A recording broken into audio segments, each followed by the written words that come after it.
haadha ilmaan shanii sun kun sifuun nama jabduudha wallahi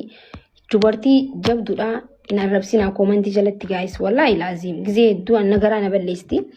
hin arrabsinaanii itin dubbatinaa geemii isaa taphattu marra koo qaba nutuu namni nutuu taphachaa jira nutuu amma faceenee fiinee waan barbaanne godhuu dandeenyu taphachaa jira mushta ilmaan afur qabduu miti ilmaan afur qabdee qabattee biyya tana keessatti niin hojjedhee itti hojjechuu hin dandeessu jechuu ilmaan afurii wajji yoo namaan eeysifadha jetteellee wacii hin dandeessu ilmaan itti eeysistee waan paamparsii itti bittee aanan itti bittee waa meeqaa jira jechuu kanaafuu gizee dhuftee geemii taphattee maal jetteen arrabsinaa wallahi warri koomantii kun waa namaan jettanii boru isinillee namni fedhee rakkatu namni fedhee naman kadhatu fedhee wantiin ta'u yoo dandeessan waan gaarii barreessuun yaala yoo gargaaruu baattanillee waan gaarii barreessaa fi onnee diddiimtuu kannaa fi ni jiraami jabduu teenya jabeessaa malee hin arrabsinaanii yoo rabbi jee isinillee ni jijjiiramtu gaafa tokko biyya sanaa baatee gaafa kaanaadaa yookiin ameerikaa rabbiin naa geessu jijjiiramtee hojjattee ijoolleen isinis barattee bika guddaa geessu gaafa rakkattee namni hundinuu sirraa dheessa gaafa jabaattee dhaabbattee nama hundaa jala fiigaa jira kanaafuu bakka gizee isin taphattee waan dandeessanii sappoortii godhaa yoo dadhabdan immoo koomantii gaggaarii barreessaa fi tolee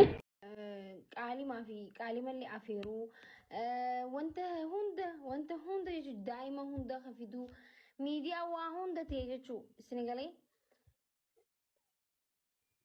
miidiyaa bireeda miidiyaa koomedii miidiyaa tsadaa naaman akkas hatee warri koomantiitillee isinillee isinin afeera irratti shi isinillee yoo akka tasaa bultii godhattan abbaa mana keessanii waliin maakii dhufuu barbaadaa yana jettan isin dhiyeessa feemasii qofa osoo hin ta'in namni feemas hin ta'inillee miidiyaa kee irratti hin dhiyaataa yeroo bijihee amma osoo hin ta'in karoora isinii galee karoora hin irraanfannee jechuu barbaadeeti yaa oromootiyaa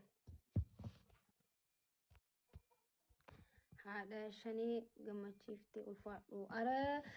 gumaa hin goone bargaayis just amma durallee isin nagaafachuu turtanii anaaf mijjoon angizee hedduu alas gadi hin ba'uu akkatti mana namaa kanas daddeemu jechuun daddeemu gizeen isin hin jiru bakka manuma keessa ta'a gizee hedduu dhiifama akka sabatti dhiifama gaafachuu barbaada turuu xiyyaaf akka nama tokkotti akka xiqqaatus guddattus saba kana keessatti dhaadhee guddadhee waan danda'u godhaa jiru tokkotti niin ture dhaquudhaaf garuu gizee hedduu na gaafachuu turtanii kaleessa deemeen ture isin agarsiiseen jira isinuma agarsiisuudhaaf viidiyoo kana waraabee namni hedduu waan na gaafattaniif yoo rabbi jee immoo sani ol waan danda'u hin godhaa waan danda'u hin gargaaraan inshaallah yoo rabbi jee wii jas nama jetti ijoolleen isii maashaallah kati namatti tolan takka dubartii takkitti dhiirtii sadeen sun hiraartaniin sila argitan gaayis miiciyyoo xiqqishoo san dhiira sadii keessatti guddataa jirti mii bakka akkumatti waan isii irraa fudhatan waan isiin qabdu hunda garaa nama nyaatti ta dubartii sun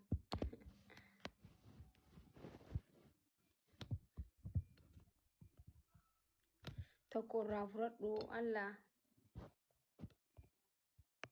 ta dubartii sana osoo fudhadhee dadhara gaayis maal jechuun waan nama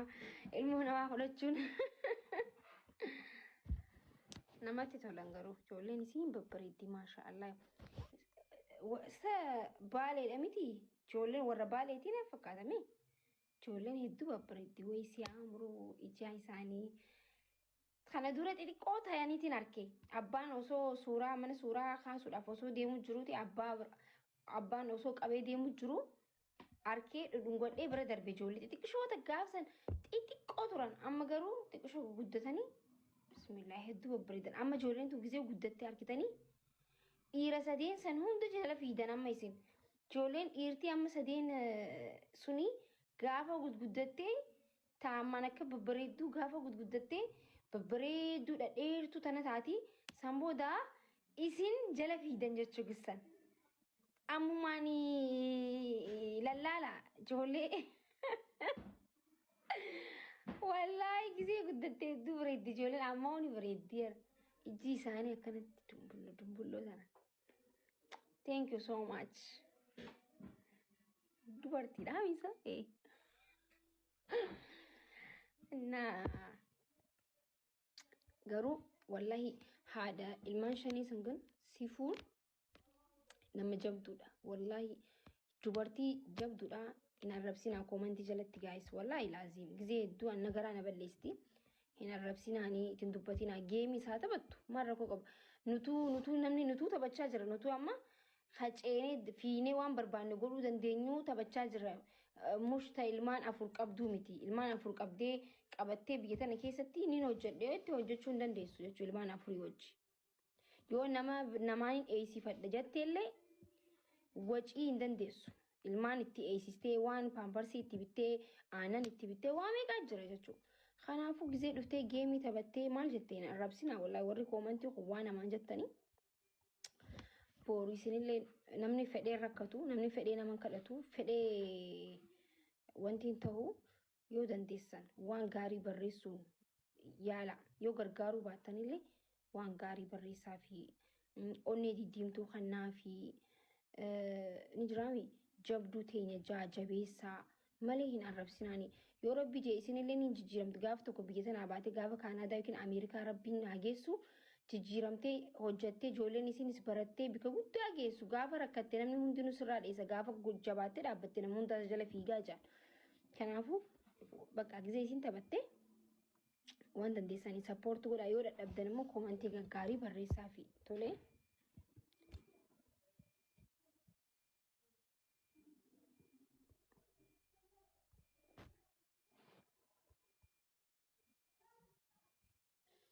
Maki Cairo biyyatti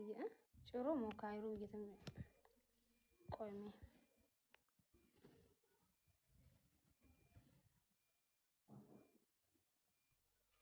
isa aadaan jaraa keetti nu gala akkam oltee miti bara amma akkam bulteedha malee saan isin bira olteedha guys isin bira akkam olteedha isin bira amma ganamaa miti. Arafaata an jireenya kiyya keessatti nama ani wallahi yoo ani sobe yoo ati sobde ragaadhaaf sagalee jalqabarraa hanga ammaa walii qaamne sitti argisiisa. Mee maaluma ansiin jedhee rabbi jedhee nama nagaan hojii jiraatu olin na buusuuf jechan taane dubbatta rabbi jee rabbiin sodaattooti qabriin eeggattooti. Jechin taane kam? Ani eessatti waa hunda informationii Nuraddiin baabatu naa kennete informationii maalii sii kenne? Nuun jedhe information baaba Nuraddiin naa kenna. Nuun jedhe namee bakka anasirratti haasa'e nama tokko keessaan hin haasofne baaba Nuraddiin informationii naa kenna ka jedhe mee asin an informationii achumatti isin waliin gurra hoolaa alancaa informationii na himan. Bakka isin haasoftanii bilbilanii himoo keessa taa'ee sagalee teessan dhageeffadha. Waan isin haasoftan hunda jechuudha. Mee wallaahi jedhe. Warabbil qaba kunoo kana naa hanqisu. Amma mee ati amma nama sannatti mi rabbii jedhe. Wallaahi osoo biliyeena naa kennan inni biliyeena osoo naa kennan. Biliyeena. Ati biliyeena keessa namoota akkasii. Wallaahi biliyeena osoo naa kennan inni maal jennaan maswaannata kanfalee anaaf. Waan isin achi yaaddan hunda waan isin achi ni goona jettan hunda na hime bara. Haga isin mootummaa akkami nama uletaa isi kaffalee akka fannaayi minaan jettan haga mootummaa biyya kanaatiin qabsiifna jedhanii shaagalan dirasii na hime bara. Amma laali girra itti dhiifnee geema kaatun goonee taphatti fufne moo? Arafaa ta'e dhimma kan kee keessa harka naqadhu jedhan ati obboleettiitii jedhu rakkoon hin jiru. Anamma adabbii mucaatii fi dhimma adabbii ani adabutti seennaa isin adabadhaa ta'a. Obboleessoo. Adabadhaa ta'a miti galaal adabadhaa ta'a yoo isaanii wajjin katamannu taate adabbii kee yeroo biraatiif itti kaayyadhu. Wallaahi miti. No, ibsa dhaggeeffadhu ilaala seera geemititti ibsa dhagaye seera geemititti